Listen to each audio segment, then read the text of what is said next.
Hi viewers, in this video I am going to show you a simple trick by which you can quickly or instantly maximum bright or maximum dim display screen brightness in Samsung smartphone. So what you have to do is watch the video till the end. So let's get started.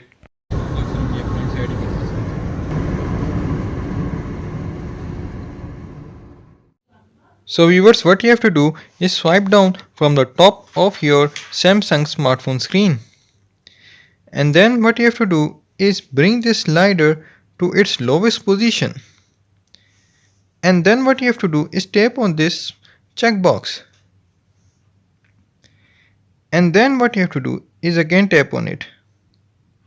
You can see viewers that you instantly maximized brightness and instantly maximized the dimness of your Samsung smartphone.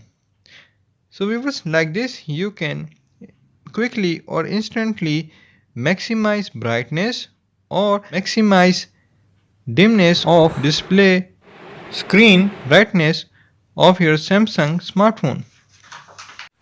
So viewers, hope so you liked my video. Share and subscribe my YouTube channel, get information and knowledge, and click on the notification bell on all to get the notification of my latest uploaded information and knowledge videos.